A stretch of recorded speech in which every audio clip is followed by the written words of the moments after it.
ये पूछने से पहले कि आपको अपने इमरजेंसी फंड्स को कहाँ इन्वेस्ट करना चाहिए, इससे पहले का क्वेश्चन ये होना चाहिए कि आपको इसे इन्वेस्ट करना चाहिए या नहीं। हाँ, इसका आंसर है एक लिक्विड एवेन्यू में है। उन फंड्स में से एक है जो सबसे ज्यादा लिक्विड फाइनेंशियल साधन है और ओवरनाइट फंड है जिसमें आप अपना इमरजेंसी फंड इन्वेस्ट कर सकते हैं। नमस्कार, मैं हूं साक्षी सिंह और स्वागत करती हूं आप सबका हमारे चैनल जीएसटी सुविधा केंद्र में। पेश करते हैं ओवरनाइट फंड इमरजेंसी फंड के लिए उपयुक्त यानी सूटेबल क्यों है।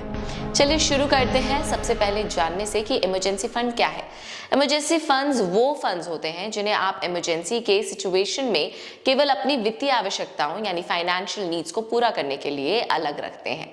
ये कॉर्पस अमाउंट आपके कम से कम 6 महीने के खर्च के बराबर तो होनी ही चाहिए।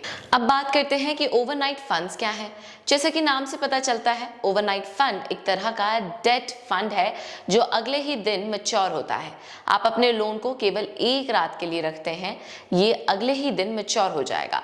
आपके फंड मैनेजर को रातों रात अन्य फंड्स में इन्वेस्ट करने की जरूरत होती है और ये सिलसिला ऐसे ही चलता रहता है। ये आपके इमरजेंसी फंड को इन्वेस्ट करने के लिए सही क्यों है, इस पे जान लेते हैं।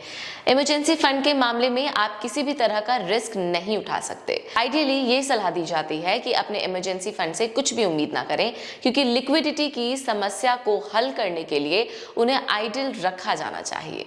यहाँ 3 मेजर कारण बताए गए हैं कि क्यों ओवरनाइट फंड आपके लिए सबसे अच्छा ऑप्शन हो सकता है, भले ही आप अपने इमरजेंसी धन को इन्वेस्ट करना चाहते हो। पहला फैक्टर है कि ये बहुत सेफ है। ओवरनाइट म्यूचुअल फंड को इंडस्ट्री में सबसे सुरक्षित यानी सेफ टाइप का म्यूचुअल फंड कहा जाता है।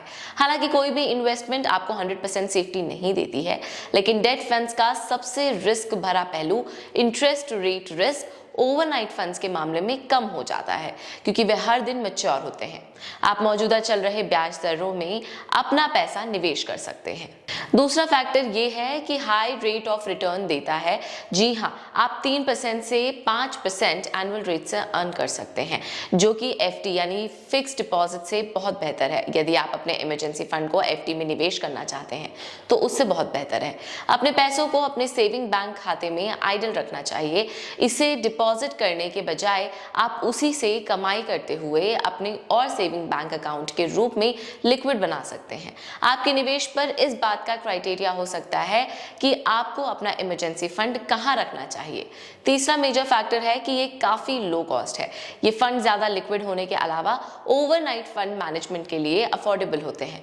फंड मैनेजर आपकी सेविंग को मैनेज करने के लिए एक्सपेंस रेशियो का 1% तक चार्ज लेता है। अदरवाइज फंड्स एक्टिवली मैनेज करने के लिए ज्यादा महंगे होते हैं, लेकिन ओवरनाइट फंड के मामले में आपको मैनेज्ड फंड्स मैनेजमेंट के लिए पैसिवली भुगतान करना होगा, जो कि बहुत ही अफोर्डेबल है।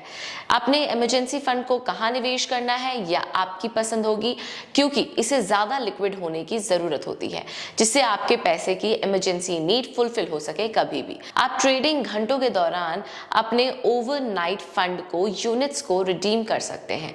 इसमें कोई क्रेडिट रिस्क नहीं है या लोन में इन्वेस्टेड रहने के दौरान आपके पैसे खो देने की भी संभावना नहीं है, और यही इसको ज्यादा बेनिफिशियल बना है, क्योंकि ओवरनाइट फंड के मामले में आपके पैसे खोने का मौका होता है। उम्मीद है कि इमरजेंसी फंड्स को लेकर बहुत सारी बातें साफ हो गई होंगी। आज की रिपोर्ट में इतना ही, और लेटेस्ट अपडेट्स के लिए सब्सक्राइब कीजिए हमारा चैनल और लाइक और शेयर कीजिए इस वीडियो को, और मेंशन कीजिए अपने डाउट्स या कॉल कीजिए जीएसटी सुविधा केंद्र के टोल फ्री नंबर पर। नमस्कार।